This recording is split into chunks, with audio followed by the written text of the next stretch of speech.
এদিকে ঘন কুয়াশার কারণে রাত 11:30 থেকে দৌলতদিয়া পাটুরিয়া নৌ রুটে ফেরি চলাচল বন্ধ রয়েছে। এ বিষয়ে বিস্তারিত জানাতে সেখান থেকে যুক্ত হচ্ছেন আমাদের সহকর্মী মিঠুন কুমার। মিঠুন, ফেরি চলাচল শুরু হতে কতক্ষণ সময় লাগতে পারে? ঘাট কর্তৃপক্ষ থেকে কিছু জানতে পেরেছেন কিনা?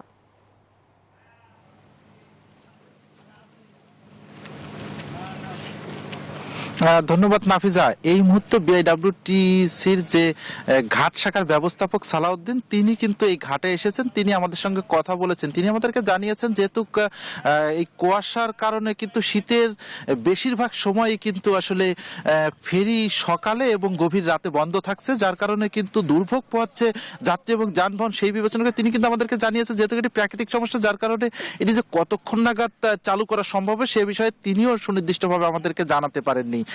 কারণ এই কুয়াশার কারণে নদীপথের, বিশেষ করে মাঝ নদীতে গেলে কুয়াশার ঘনত্ব এতটাই বেড়ে যায় যে ওই সময় অন্য কোনো কিছু সুস্পষ্টভাবে দেখা যায় না, যার কারণে কিন্তু ফেরি দুর্ভোগ এড়াতেই, কিন্তু দুর্ঘটনার এড়াতেই এই ধরনের ব্যবস্থা গ্রহণ করে থাকে বিআইডব্লিউটিও কর্তৃপক্ষ। তিনি আমাদেরকে জানিয়েছেন। আর এই দৌলতদিয়া পাটুরিয়া নৌরুট দেশের অন্যতম নৌরুট। এটি 21 জেলার প্রবেশদ্বার হিসাবে পরিচিত। এই জেলায় প্রায় 21 জেলার যেসব যাত্রীবাহী বাস, পণ্যবাহী ট্রাক, সেগুলো কিন্তু এই রুট ব্যবহার করে রাজধানী ঢাকাতে যায়। এছাড়াও কিন্তু আমরা দেখেছি সকালে ছোট ছোট ট্রলারে যে যাত্রী পারাপার করার একটি দেখেছি, তবে সেটি কিন্তু নৌ পুলিশের উপস্থিতিতে কিন্তু তারা ইতিমধ্যেই কিন্তু এখান থেকে সরে গেছে। তারা আসলে অবৈধভাবে মাঝে মাঝেই কিন্তু এই ধরনের কাজ করে, তবে পুলিশ কিন্তু যখনই অভিযান চালায় তখনই তারা কিন্তু নদীতে আবার চলে যায়, যার কারণে কিন্তু তাদেরকে আটকানো সম্ভব হচ্ছে না। আমরা সব মিলে যদি বলি যে আসলে দীর্ঘ রাত